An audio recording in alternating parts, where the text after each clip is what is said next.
Pasta তো অনেকভাবেই খেয়েছেন, একবার এইভাবে খেয়ে দেখুন। ক্রিমি মাশরুম পাস্তা অপূর্ব, অপূর্ব লাগবে খেতে। নমস্কার বন্ধুরা, মিঠুর কুকিং চ্যানেলে আপনাদেরকে আবারও স্বাগত। চলুন দেখে নিই আমি কিভাবে করেছি। 7-8টা মতন নিয়েছি মাশরুম, পুরো মাশরুম, বেশি মাশরুম দিলেও দিতে পারেন। ভালোভাবে নর্মাল ওয়াটারে, মানে একেবারে রানিং ওয়াটারে ধুয়ে নিয়েছি বেশ কিছু সময়। তারপরে নর্মাল ওয়াটারেই 1 চামচ লবণ দিয়ে ভালো করে গুলিয়ে নিয়ে এগুলো একটু ভিজিয়ে রেখে দিয়েছিলাম মিনিট 2। এরপর জল থেকে তুলে নিয়ে জলটা ঝরিয়ে নিয়ে একদম এই সাইড দিয়ে ছুরি দিয়েও পারেন, সাইড মানে ওপরে খোসাটা ছাড়িয়ে নিতে, বা এরকম আমি যেরকম আঙ্গুল দিয়ে ছাড়িয়ে নিচ্ছি নখ দিয়ে, ঠিক এভাবেও করতে পারেন। আবার কেউ কেউ না ছাড়িয়েও কিন্তু রান্না করতে পারেন, কোনোটাতেই কোনো সমস্যা নেই। তবে ছাড়িয়ে নিলে পরে খেতে কিন্তু খুবই ভালো লাগে, তো এই কারণেই আমি ছাড়িয়েই নিই। তো দেখুন এইভাবে খোসাগুলো ছাড়িয়ে নিচ্ছি মাশরুমের।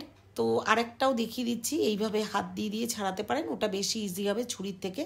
এরপর সব ছাড়ানো হয়ে গেছে, পাতলা পাতলা করে এবারে কেটে নেব, একদম পাতলা পাতলা স্লাইস করে।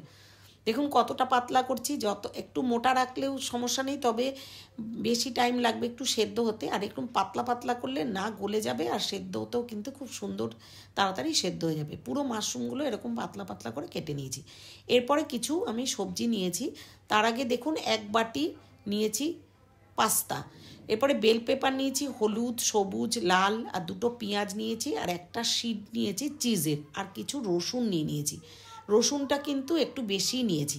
এরপর একটা পেঁয়াজকে কিউব করে কেটে নেব, করে পার্ট পার্ট ওয়াইজ ছাড়িয়ে নেব, ঠিক যেমন করে চিলি চিকেন বা চিলি পনির বানায় ঠিক সেইভাবেই কিন্তু পেঁয়াজটাকে কেটে নেব, এবং ওইভাবেই বেল পেপারগুলোকেও কেটে নেব।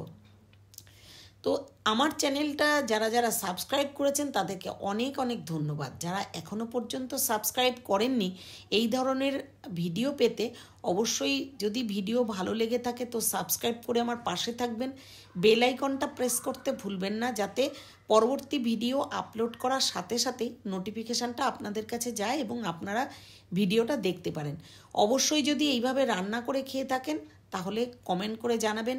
আমি এমন নয় যে খুব বিজ্ঞ রান্নায়, কিন্তু রান্না করতে ভালোবাসি, খাওয়াতে ভালোবাসি, তাই জন্যই রান্নাগুলো করি। আর যারা যারা একদম নতুন, মানে আমার মেয়ে বাইরে থাকে, এরকম যে মেয়েরা যারা বাইরে থাকে তারা যখন যেন এই ভিডিও দেখে রান্না করতে পারে, সেই ধরনের রান্নাবান্নাগুলোই আমি দেখানোর চেষ্টা করি। তো আপনাদের যদি ভালো লেগে থাকে অবশ্যই আমার সাথে থাকবেন আর কমেন্ট করে জানাবেন যে কেমন লেগেছে।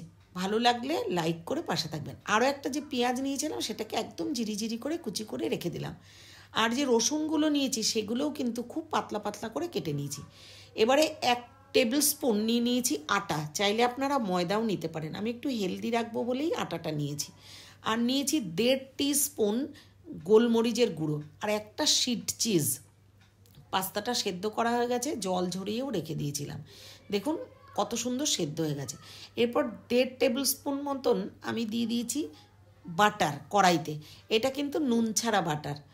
তো এবারে বাটারটা দেওয়ার পরে পেঁয়াজ কুচি আর রসুন কুচি দিয়ে কিছুক্ষণ 30 সেকেন্ড মতন নাড়াচাড়া করে নিয়ে জাস্ট কাঁচা গন্ধটা একটু যাবে, তখনই কিন্তু দিয়ে দিতে হবে এর মধ্যে কেটে রাখা মাশরুমগুলো দিয়ে আরও 30 সেকেন্ড মতন কিন্তু খুব ভালো করে মিশিয়ে নিতে হবে, মানে জাস্ট একটু ভাজা ভাজা করে নিতে হবে। আর মাশরুম তো ছাড়ে আর কি, মানে জল ছাড়ে, তো সেই জন্য একটু কিছুক্ষণ নাড়াচাড়া করে নেওয়ার পরে যে কিউব করে যে বেল পেপার আর পেঁয়াজ কেটে রেখেছিলাম ওগুলোও দিয়ে দিলাম। দিয়ে সমস্ত উপকরণ খুব ভালো করে কিন্তু এই সময় গ্যাসটা হাই ফ্লেমে দিতে হবে, তার আগে পর্যন্ত লো টু মিডিয়ামে রাখতে হবে। এরপরে স্বাদমতো লবণ দিয়ে আরও কিছুক্ষণ নাড়াচাড়া করে এই সময় গ্যাসটাকে সিম করে ঢাকা দিয়ে দেবো, কারণ গ্যাসটা সিম না করলে নিচটা ধরে যাবে, গ্যাস সিম করে ঢাকা দিলে সেই প্রবলেমটা হবে না। এরপর যে ময়েশ্চার বেরিয়েছে মাশরুম থেকে এর মধ্যে আমি আটাটা দিয়ে দিলাম, আর দিয়ে দিলাম গোলমরিচের গুঁড়ো। খুব ভালো করে একটু ভাজা ভাজা করে আটাটা সমস্ত মানে সবজিগুলোর সাথে খুব ভালো করে মিশিয়ে নিতে হবে, একটু ভাজা ভাজা করে নিতে হবে। তার মধ্যে দিয়ে দিয়েছি 1 টিস্পুন অরিগ্যানো, আর দিয়ে দেবো 1 টিস্পুন চিলি ফ্লেক্স, দিয়ে দেবো 1 টিস্পুন জ্যাগরি পাউডার। আপনারা যে মিষ্টিটা খান একটু মিষ্টি দিলে কিন্তু টেস্টটা এনহ্যান্স হয়, মিষ্টি অ্যাভয়েড করতে পারেন। যে বাটি মেপে আমি পাস্তা নিয়েছিলাম সেই বাটি মেপে নর্মাল টেম্পারেচারে রাখা লিকুইড যে দুধ, জাল করে ঠান্ডা করে রাখা দুধ 1.5 বাটি আমি দুধ দিয়েছি। পুরো এই মাপটা যদি আপনারা নেন, না ক্রিমি ব্যাপারটা বেশি হয়ে যাবে না ড্রাই হয়ে যাবে। 1.5 বাটি দুধ দিয়ে খুব ভালো করে কিন্তু গ্যাসের ফ্লেমটা এই সময় হাই করে দিয়ে ফুটিয়ে নিয়েছি। যেই একটু ক্রিমি টেক্সচার এসছে তখনই কিন্তু ওই যে স্লাইস যে চিজের ওইটা দিয়ে দেব। দিয়ে একটু নাড়াচাড়া করে নিয়ে যেই চিজটা পুরো মিশে যাবে, ব্লেন্ড হয়ে যাবে, তখন কিন্তু আমি এর মধ্যে দিয়ে দেবো সেদ্ধ করে রাখা পাস্তাটা। ব্যাস, সেদ্ধ করে রাখা পাস্তাটা দিয়ে আরও 30 সেকেন্ড মতন ভালো করে মিশিয়ে নিলেই কিন্তু রান্নাটা একেবারেই রেডি। এরপরে কিন্তু সার্ভিং বলে পুরো মাশরুম পাস্তাটা সার্ভিং বলে শিফট করে নেব। দিয়ে ওপর থেকে জাস্ট গার্নিশিংয়ের জন্য একটুখানি অরিগ্যানো আর একটু চিলি ফ্লেক্স ওপর থেকে ছড়িয়ে দেবো, জাস্ট ফর শো, দেখতে ভালো লাগার জন্য, আর একটা স্মেলও ভালো আসবে। এই রান্নাটা একবার করে খেয়ে দেখুন, দুর্দান্ত লাগবে। টিফিন বক্সেও দিতে পারেন হাজব্যান্ডের বা বাচ্চাদের। দারুণ এই রেসিপিটা, আমার কাছে তো খুব ভালো লেগেছে। আপনাদের কেমন লাগলো কমেন্ট করে অবশ্যই জানাবেন। ভালো লাগলে অবশ্যই লাইক করবেন। দেখুন কতটা ক্রিমি হয়েছে। তো থ্যাংক ইউ পুরো ভিডিওটা দেখার জন্য, আমার সাথে থাকার।